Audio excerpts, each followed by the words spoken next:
Hi, today I'm reviewing the Becca Shimmering Skin Perfector in Lava Gold, the Volcano Goddess collection. And to help keep this channel independent, please check out my products at the Amazon link below.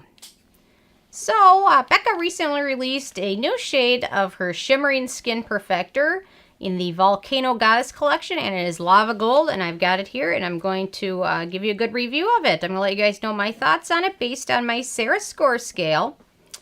So my first criteria is packaging, and it's got the standard Becca packaging, which is pretty beautiful. They always do a nice job with it, so very nice, and goes with the whole collection. Someday I'll have to review all of my different shades because I've got a lot of them. So my second criteria is alcohol, and this does not contain any denatured alcohol. My third criteria is fragrance, and it is fragrance free. My fourth criteria is the manufacturing location, and this is made in the U.S. My fifth criteria is ease of use, and my first tip is use a very, very light hand, and if possible, use like a fan brush. Just build up, because once you get too much on, it kind of melts onto your skin almost instantly. So once it's there, it takes a little bit of effort to tone it down a bit, and this is something that you don't need a lot. A little bit goes a very long way. Let me swatch it. I'm going to see which... Maybe I'll just try with an eyeshadow brush first so you can kind of see. But it is kind of a true gold, so it's... There you go. Can you see that or not? But I wore this on my cheeks yesterday, and I overdid it. I used my normal powder brush. I actually used a little bit of a lighter powder brush, and it was out of control because there are actually like little, very, very minuscule flecks in there, gold flecks. So it's not necessarily glittery or even sparkly, but it's just not as sheer as a lot of the other Shimmering Skin Perfectors are. It's just got a little bit of gold flecks in there, so if they catch the light, you might look like you've overdone it. So, and once you got it on there, it's like almost impossible to tone it down or shear it out. So I don't know, can you see that? Anyway, so that is that. Let's see if my other brush, how it looks on this. I'll just do this one on the back of my hand. So there you go. A little bit goes a long way, folks. That's a really good swatch though, actually. So just remember that a little bit goes a long way, and it is a little bit bolder than a lot of the other Becca Shimmering Skin Perfectors, so just remember that.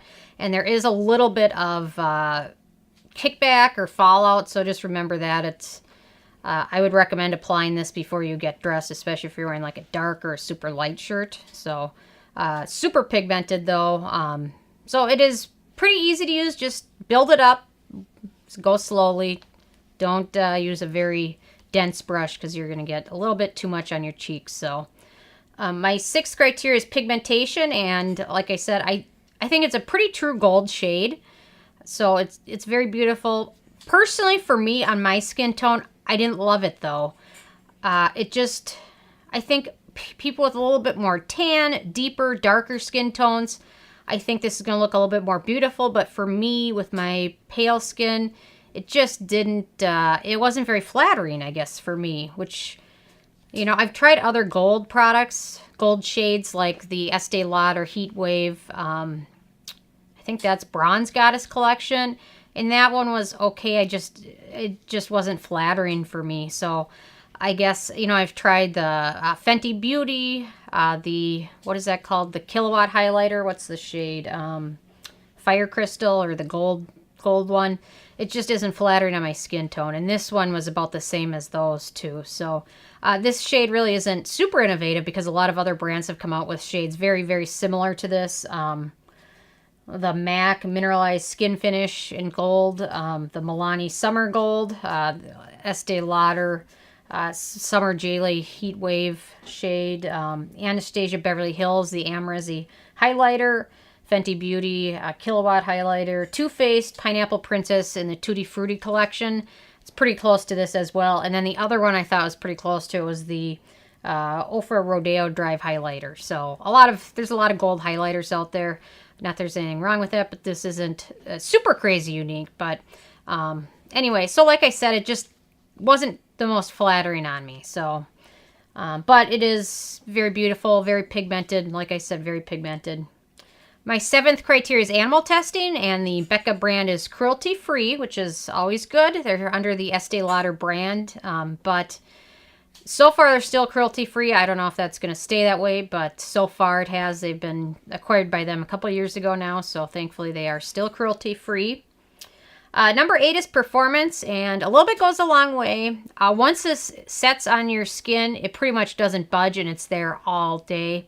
So it performs quite well, like most of the other shimmering skin perfectors.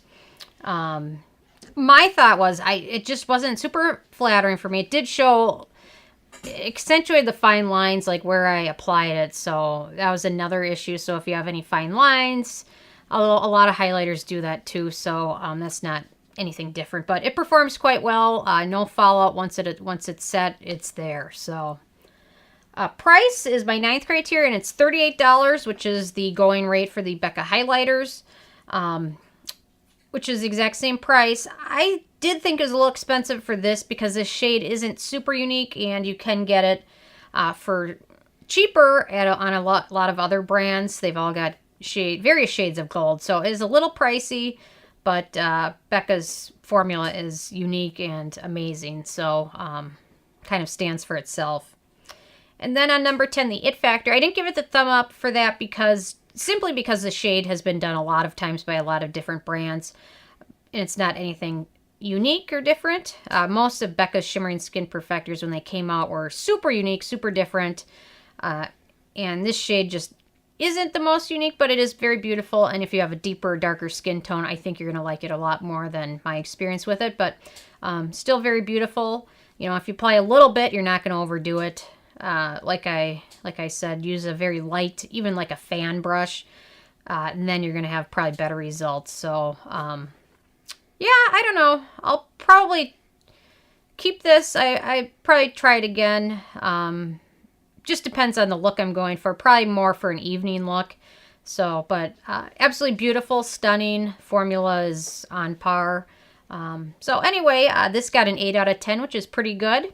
Just remember, a little bit goes a long way, and check out a fan brush. Morphe makes some good ones. So anyway, I'm interested if you guys have had a chance to try this shade yet, or what is your favorite shades from the Becca collection of the Shimmering Skin Perfectors. They've got a lot of good shades, so is there a specific shade you love and are loyal to? So if so, let me know, and let me know what your thoughts are on it. And check out nobsbeauty.net and the Amazon link below. And I come out with at least one new video every day, so please subscribe. And if you want to also help support the channel, give this video a thumbs up. Thank you so much, guys.